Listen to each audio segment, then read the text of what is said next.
Hi, my name's Keith Cooper of Northlight Images. This video, relatively short one, is something I've been asked about several times in the last few days about the differences between the black ink use in the Epson ET-8550 printer. This goes for the 8500 as well, which is just a smaller version. What's the question I've been asked? It's about when are the different black inks used? What's the difference between black ink? Is there anything special about the way black inks are used in this printer? Well, in some ways, yes, it's one of the things that makes this a particularly good printer for experimenting with, and one that makes it very good for some matte and art papers, a bit more than you might assume with its dye-based inks. Now, it has 6 inks. There is a black, pigment black. The pigment black is a matte black ink. And as you'd expect, it's used for printing text. It's also used printing on some matte papers, which I'll come back to, which is the important bit here. The other inks, there's obviously the colour inks, there's a grey ink, but there is also a photo black, or a black ink. Now it's a dye-based ink. So you've got 2 black inks, a matte black, which you'd think you use on matte papers, and a photo black, which you think you'd use on photo papers. Straightforward enough. The complexities, and these are the subtleties that let you get really good prints from this printer with good profiles, is that the media setting that you set decides which particular inks are used. Now, some ink, the matte black, for example, if you use the VFA, Velvet Fine Art setting, which is the art paper setting on this, if you use that particular setting on this, on a photo paper, you will see that the blacks, some photo papers, they'll rub off, but the pure blacks on it have a dull sheen to them. It's a matte black paper. You wouldn't use a matte ink on a photo paper because it would just jump out at you. The real interest comes when you look at the matte paper settings. There are 2 matte paper settings. One is VFA, Velvet Fine Art. The other is matte, just matte paper, Epson Matte.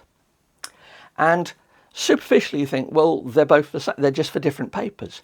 But remember, the media settings set the ink usage and a whole load of other things in the printer for the paper. The media settings do not have to match the paper that you're using.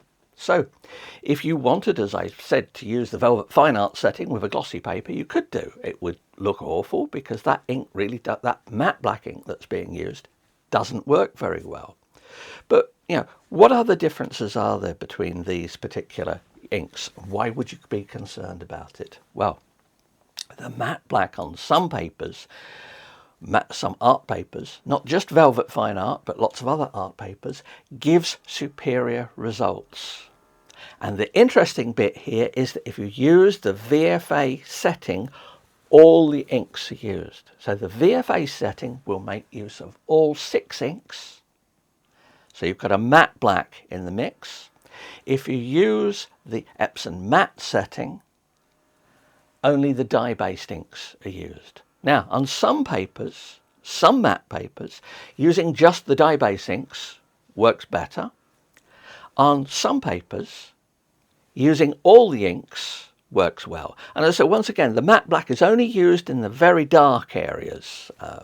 How do I know this? First time I tested this, I built lots and lots of profiles, and I got over 50 different ICC profiles created for this. All the profiles, they're available on request. I just ask for a coffee donation for them if they're useful for you.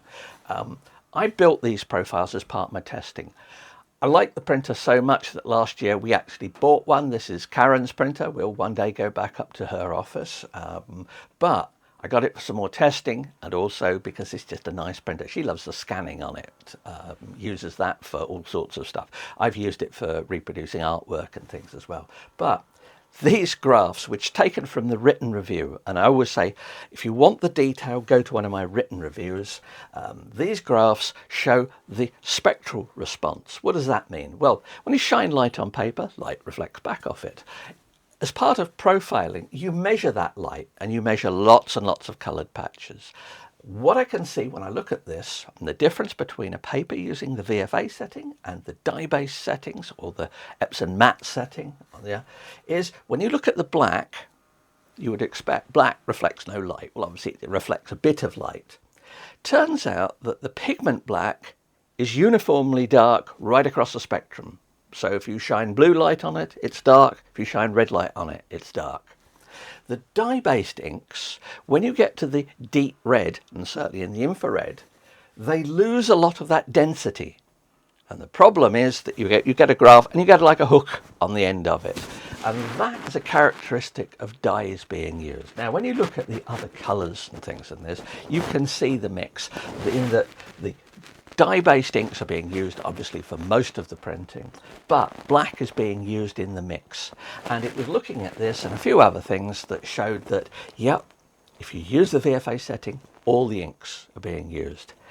If the VFA setting, all the inks being used, works well on the paper, then you've got a really useful setting to use. Needs a profile. Now, I did a video recently looking at lots of matte papers, how on some of them the VFA setting was better and some of them the Epson matte setting was better. So what you really need to do is get the profile. Certainly all the profiles I make, I put the name of the media setting in the profile name. So it's printer, paper name, media setting, because remember that best results you get from having a good paper, a good media setting, a good profile. Obviously having a good image and doing all the other stuff as well really helps, but that's the key to getting good results from this. So there's nothing complicated about it. I was a bit surprised that, a whole load of people suddenly started asking me about this. I believe it was mentioned elsewhere, and there was some confusion on the matter as to when the blacks are used. But simple thing is VFA all inks, other media settings just the dye inks, and that is part of where the usefulness of this particular printer comes in. This one, I'll say, it was developed obviously as a commercial, as a home printer and things like that. This is one of those printers where, a lot of things were right. Now, on thick media, sometimes thick, soft media, some printers will leave slight indentation marks, which is an annoyance. And if you get it on a new printer and it does it on Epson paper, get it swapped out for another one. This one doesn't. The original one I tested doesn't do it, but it's just something to be wary of if you use heavy art papers in it and card. Sometimes you get one with that. It is just the way of it is.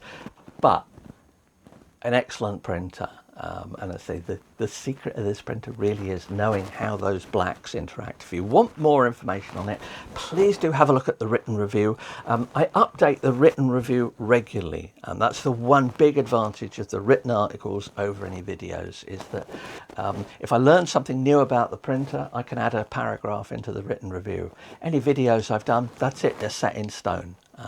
So always, the authoritative information will always go into that, and it's got these graphs and things and explanations of other graphs and things as well if you're curious about that.